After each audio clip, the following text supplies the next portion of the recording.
Hey guys! Welcome back to my YouTube channel!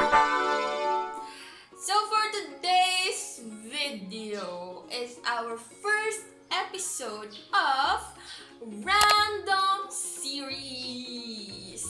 Pinapangunahan ko na kayo, hindi ako professional, okay? Itong gagawin natin based lang to sa alam ko, experiment ko, tansya-tansya lang, ganon, okay? Based on feelings lang siya. Kaya, sana hindi tayo mag-fail. Actually, nag-post ako sa Facebook before ng product nito. Ano siya? Oreo Mocha Ice Cream Mousse. Bakit nga siya mousse? Kasi parang ang soft niya kasi. Pero ngayon, gagawin lang natin siyang Oreo Mocha Ice Cream. Yun lang. So, sa mga mahilig sa kape, marirecommend ko to sa inyo.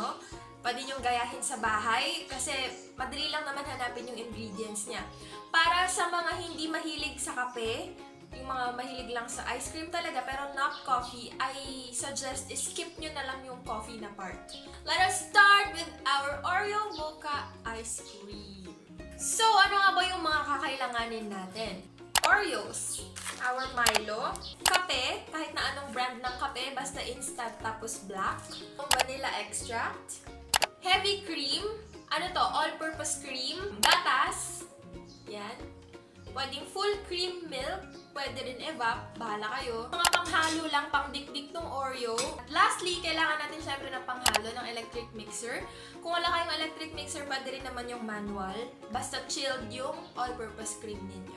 Kailangan mo rin ng, syempre, container ng paglalagyan mo ng mga ingredients. Lagayan ng ice cream mamaya.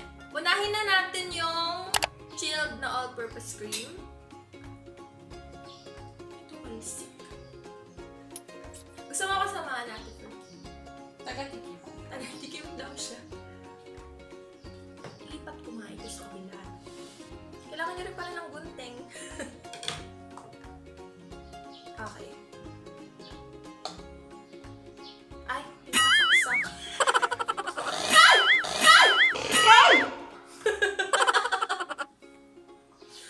Mga bata, huwag kagayahin. Okay.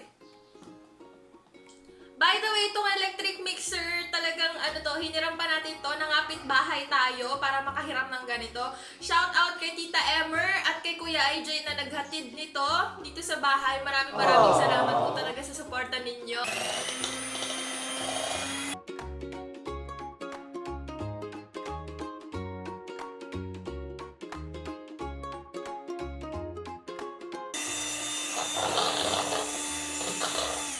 Pagkatapos nun, ilalagay na natin yung gatas.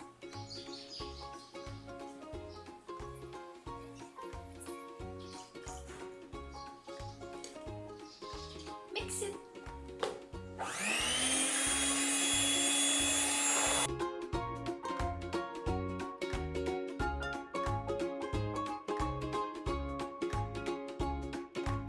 Ilagay na natin yung vanilla extract.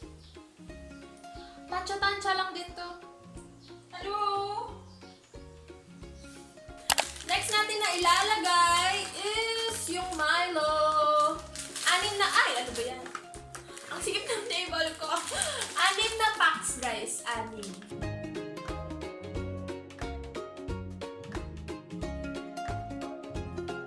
Tapos, guys, ilalagay na natin yung kape after nun. Mga almost tablespoon.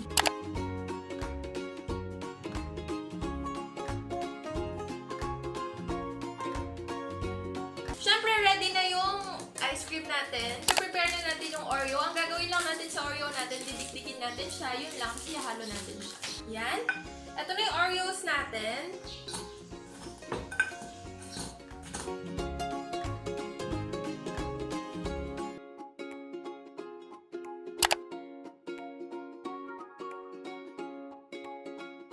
Tikman natin!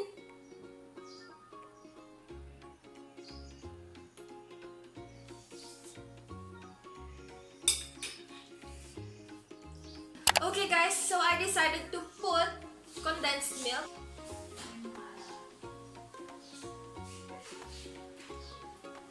Ah! Haluin!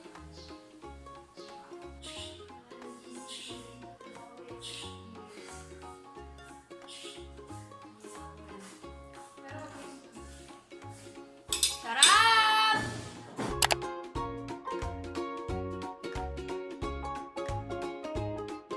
So guys, ito na yung ice cream natin. Ilalagay na natin siya sa refrigerator. Tapos, kita-kits na lang bukas para sa taste test.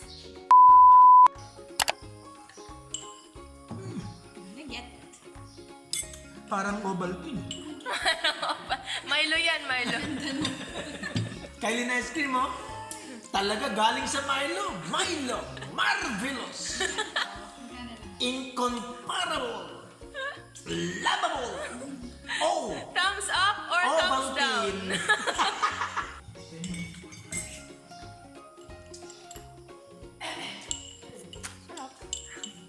Thumbs up or thumbs down? Thumbs up.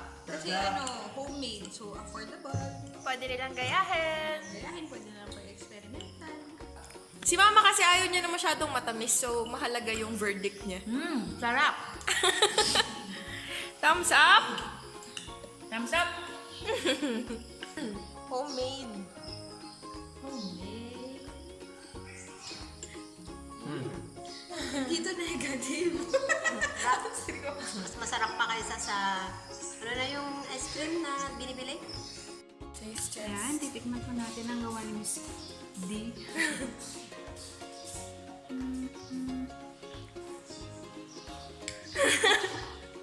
Masarap. Masarap pa kasi yung Una. Okay. Patasan niya, Kylene. Masarap.